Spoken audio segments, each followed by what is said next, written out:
Praise the lord. Welcome to daily promise. అనుదిన వాగ్దానానికి మీ అందరికీ ఆహ్వానం.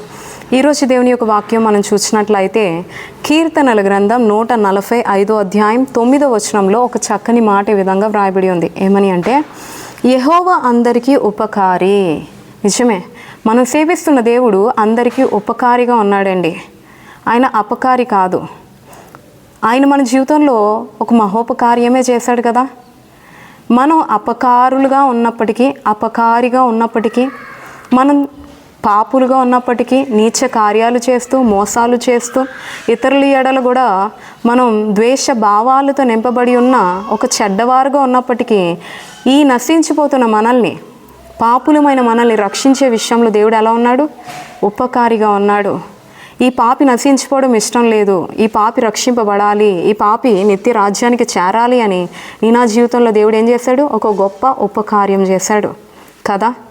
దేవుడు అలా మనం ఆలోచించినట్లయితే దేవుడు మన జీవితంలో ఎన్నో ఉపకార్యాలు జరిగిస్తూ వచ్చాడు. మన ప్రతి ప్రార్థనలకి జవాబిచ్చాడు, మన ప్రతి ఆశలు నెరవేరుస్తున్నాడు, ఉచితంగా విలువైన రక్షణ ఇచ్చాడు. దేవుడు చేసిన ఉపకార్యాలు జ్ఞాపకం చేసుకుంటే అవి లెక్కలేనన్ని ఉపకార్యాలు దేవుడు మన జీవితంలో ఎన్నో జరిగించాడు. అయితే ఈరోజు నేను మీతో ఏం పంచుకోవాలనుకుంటున్నాను అంటే, దేవుడు మన జీవితంలో ఉపకారిగా ఉన్నాడు. అయితే దేవుని నామం ధరించిన మనము, దేవుని బిడ్డ అని నామం ధరించిన మనము ఇతరుల ఎడల ఎలా ఉంటున్నాం? ఉపకారిగా, ప్రభువు వలె ఉపకారిగా మనం ఉంటున్నామా, లేకపోతే అపకారులుగానే ఉంటున్నామా? ఇతరుల ఎడల అపకార్యాలు చేసే వ్యక్తులుగా ఉంటున్నామా? ఒకసారి ఆలోచించండి.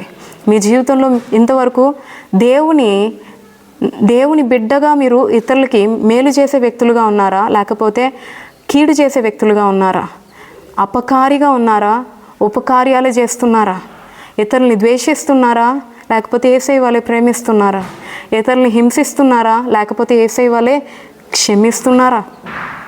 ఇతరుల్ని చేరదీసుకుంటున్నారా యేసయ్య వలె, లేకపోతే త్రోసివేసేస్తున్నారా? ఒక్కసారి ఆలోచించండి. వారు నా జీవితంలో కీడు చేశారు కదా, నేను కూడా వారికి కీడు చేస్తాను. వారు నా పట్ల ఎంతో అపకార్యం చేశారు, నేను కూడా వారికి అపకార్యాలు చేస్తాను, నేను అపకారిగానే ఉంటాను అంటున్నారా? లేదు, నేను సేవిస్తున్న దేవుడు అట్లా కోరుకోడు మన నుంచి. మనం అలా ఉండాలని ప్రభు ఆశపడట్లేదు. దేవుడు ఏం చేశాడు? ద్వేషించు వారిని సైతం ప్రేమించాడు, శత్రువులు సైతం ప్రేమించాడు, హింసించు వారి కొరకు ప్రార్థన చేశాడు. అది కదా యేసయ్య నీకు నాకు నేర్పిస్తున్న పాఠం. కాబట్టి మనం కూడా ఏం చేద్దామంటే, శత్రువులను సైతం ప్రేమిద్దాం, ద్వేషించు వారిని సైతం మనం క్షమిద్దాం, వారి కొరకు ప్రార్థన చేద్దాం. ఒకవేళ వారు మరలా విసిగిస్తే వారిని ప్రభు దగ్గర పెట్టి దేవునికి అప్పగిద్దాం. మనం మాత్రం ఏం చేయాలి అంటే, ప్రభువు నేర్పించిన బాటలోనే నడవాలి. మనం కూడా ఇతరులకి, అందరికీ ఉపకారులుగానే ఉండాలి.